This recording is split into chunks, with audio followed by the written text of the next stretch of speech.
it was lumped in with the rest of them, and they were like, okay, this isn't working, so we need to separate this out. So they came back and did another basin report for the East Arkansas Basin, which the rest of them were the Arkansas, the White, the Washita, White, Saline, Red, several others. And then we throw in the East Arkansas Basin. Can we go both East Arkansas Basin with it? We can't. There's not a river named that. So that was the same Memphis, Cache River, all of those over on the east side.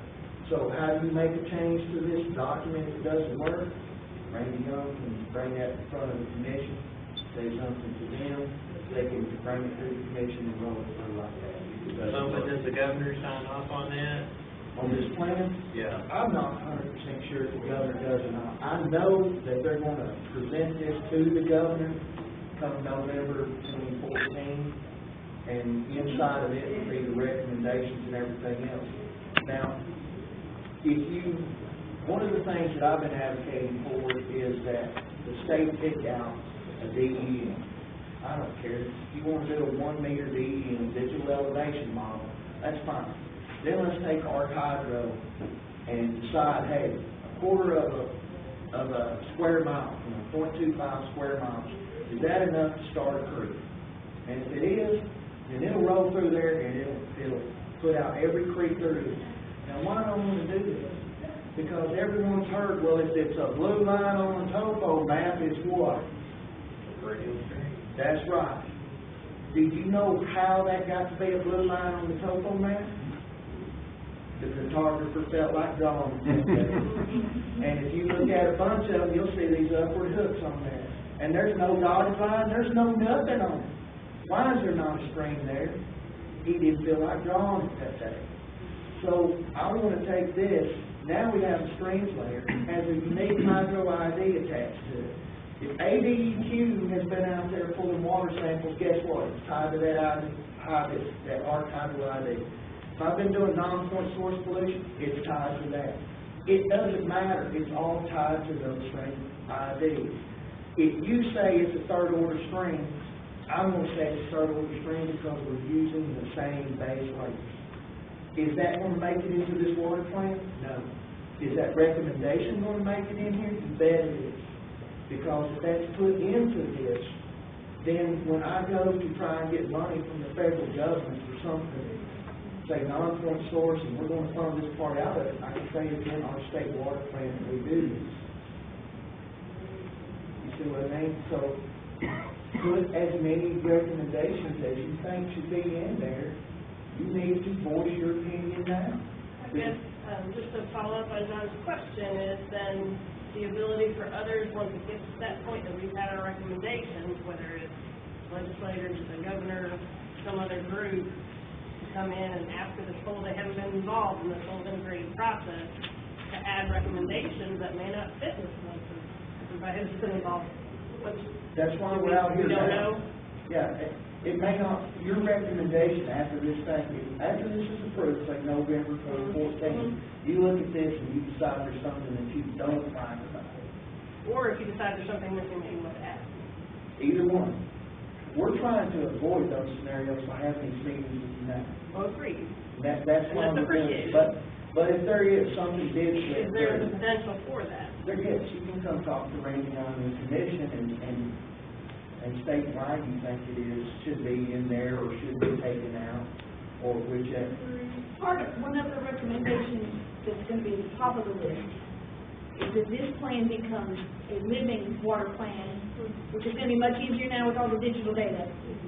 And it will not be another 20 or 30 years before we revisit it again. Right. It will be revisited every 5 years maybe, or every 3 years, or when there's a big issue that comes up. There are so many things that have happened since 1990 to this plan. The shale gas in north central Arkansas, the conversion of crops to corn. Nobody anticipated that 20 years ago. So the plan is set to be a living plan so that as the dynamics change in the state and crops change or somebody else comes up with something else, all of a sudden we're going to change everything to, everybody's going to be growing sunflower seeds. who knows why, but, something like that. The plan will be adapted. And I appreciate that, I guess I'm going to know more the checks and balances approach of a single voice being able to affect, the volume of folks that are getting into it. There's so much medicine concept, so it's not like something that's different, it was good about, like, the comments, the comments to the public, so like that. Right. This plan is not going to have any rules or regulations in it. There's nothing enforceable in this plan. But it will be adopted by the commission first, and then go on up the line, and with the recommendations in it, and then it will be up to the powers that be, the commission and the legislature, to then take those recommendations, and based on probably input from ANRC and the other state agencies, move forward with some sort of either a rulemaking by the commission or legislation by a representative. I know it's way too early to speculate on the recommendations that might come out of the business planning process. I'm wondering though, I have to refer to what went on in Texas. Texas has riparian rights from the King of Spain, the Republic of Mexico, the Republic of Texas, and then they've got, non-riparian rights and permitted rights, the Water Commission issue. But at one point, in the late 70s, the Water Commission decided that it was just too hard to know how much water was fully available and was going to be used. So they took a major stream section and did away with all the rights, or they put them on hold, and then issued a permit to everybody at a specified amount. And we now have water police that go and bump up and down the stream, check the water meters along the stream for everybody a permit. If you don't have a permit, you can't take water out. But that was the only way that they could actually find out what was being used. And I worked for a law firm. We worked at a power plant. They bought a huge farm that had raised tomatoes.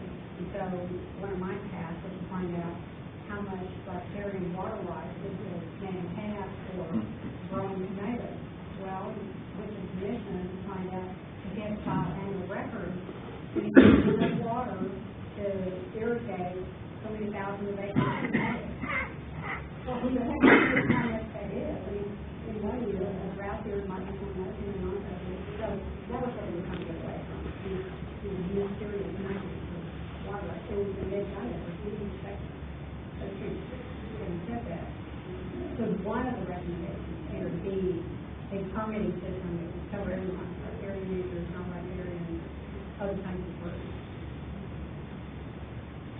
Could it be? Yeah. I'm not going to say nothing. Could it? But I think you have an uphill battle taking away people's riparian rights in order to do that. And, Texas had subsequent years of droughts, severe droughts, I think, too, when they did that. So hopefully that won't happen. I really do hope it won't. And through the water plan, we're hoping we won't ever get to that point because we're having an idea of what the demand is, what is our supply, and do we have gaps in it? And if we do, we need to do something.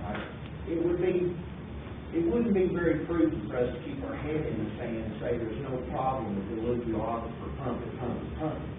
We know that's not a sustainable deal. We can't keep doing that. So, why would we? So, we're going to try and offset that stuff. So hopefully we can get ahead of any kind of problems that foresee them. That would take an act of the legislature to do that. That we would not ever. We don't even have the power to do that.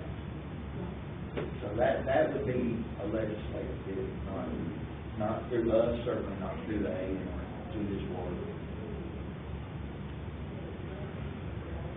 Jay may be done, but I have 38 questions. Do what? He may be done, but I have 38 questions. Uh-oh. Now, I just have a Are they true false? It's kind of a scope question of what they've been thinking in the water plan. We have a multi-basin regional water council, 4 states. And it is... For what river? The White? 4 states in the corners. So we have Missouri, Kansas, Oklahoma, and Arkansas. And we had a conference about what happens if we have a drought or whatever reason we don't have water. This is a backdrop of the Georgia, Alabama, Florida lawsuit. In our keynote speaker, the Corps of Engineers lawyer who dealt with this, and his main conclusion is whatever you do, you avoid litigation. Whatever you do at all costs. So we had a dendrochronologist that showed in this region we've had over the centuries several years of drought in a row. So if that ever occurs again, is there anything in this scope that's being discussed in the water plan? Coordination of efforts if it does occur. In that conference, we know the Corps of Engineers has a plan, and other groups have a plan, cities have plans, but there wasn't any real coordination, particularly among states. It would probably be handled through the compact commission. There's an Arkansas River, what is that, Debbie? Arkansas Red and White River Compact. Yeah, there's several different compact commissions that deal with the multi-state, like you're talking about. Those are some of the issues that they deal with, because, like you say, it does cross state lines. But the compact commissions do have some stuff on that, and a lot of those are congressional. They're set up by Congress, and it's not, well, let's have a meeting and go and get together to be really good guys. No, Congress said you are going to get together and you're going to talk about this. So there are compact commissions already set up. That's the Arkansas. There's one between What's Missouri and the compact Arkansas. commission itself called? It's Arkansas, Arkansas River Compact Commission, and there's the Red River Compact Commission. Right. There's not one on the Mississippi, I don't think. No, we don't have one in Missouri either. Yeah, and now, a few years ago, there was actually a company, a private company, that talked about getting water out of the Mississippi River and taking it to Dallas. Now, why would they do that? To avoid the compact commission. There's not one in the Mississippi. So, those compact commissions can get together and do some good stuff. They can have, but typically they centered around navigation, and is what I seem to remember on those. Well, Missouri is very high on this because they're depleting their aquifers up there. So they're looking at Grand Lake or wherever they can get water.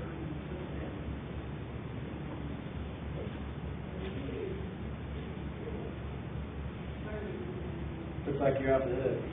Yes. Ooh, I'm ready to do my oils again. I appreciate all of your time and good questions. Thank you. If you didn't send some comments to Ed, if you have some particular comments and concerns, please send them in. This is the time to do it. Thank you. Be careful going on.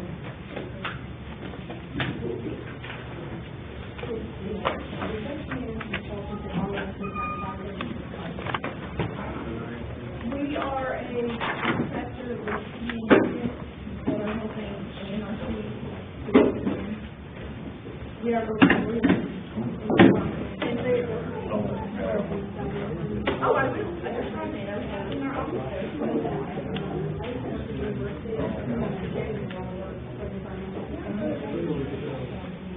And James involved.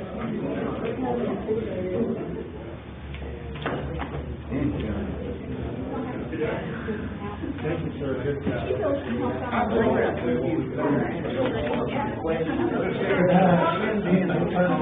We do look at and really what you're talking about is multi-state when you handle through compact. Well, you have it here with those two conditions, because there's one in Missouri and Arkansas. Well, they meet, I can't remember if that compact commission, it's not a physical office. It was mandated by Congress that they meet. I can't remember the name of it was by, no, that one is, that's the only reason they have one called RDAC, which is Arkansas, Red, Wild, If you'll call Ken right here and ask him to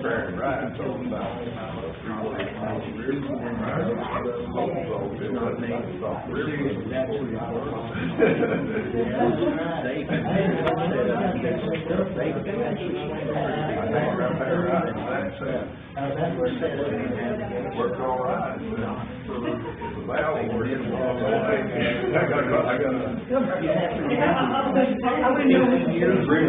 water, land with a bird, water.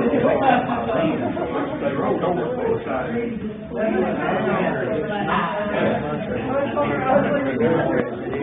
Blues over.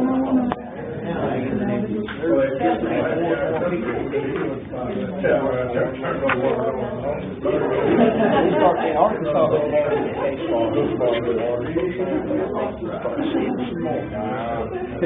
Oh, that'll help things. I don't know if it will or not. I'm confused because one lawyers with a machine.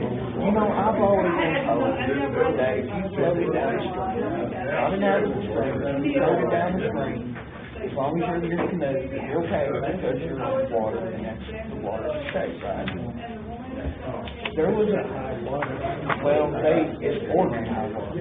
They only fund that. Below that is the state, only on average. Otherwise, the landowner owns the field. So if you float it down and all down the stream and you're fishing. You got out of the boat, set on the thing, you're illegal. Okay, now here's the case law. People came in off of the White River.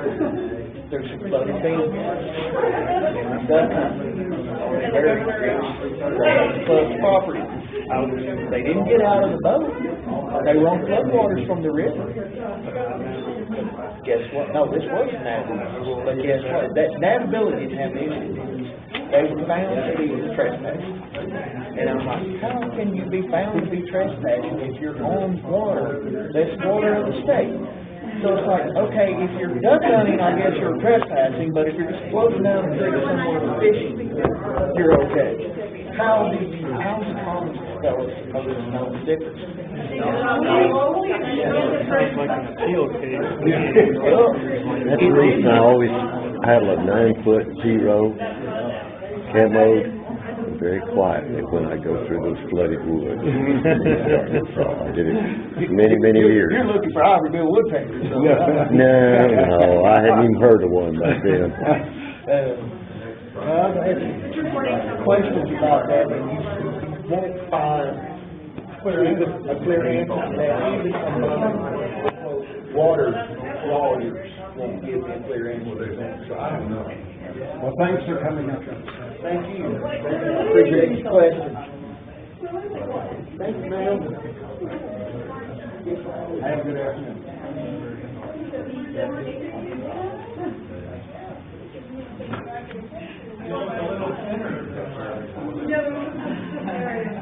They got it with one another. I lost track of.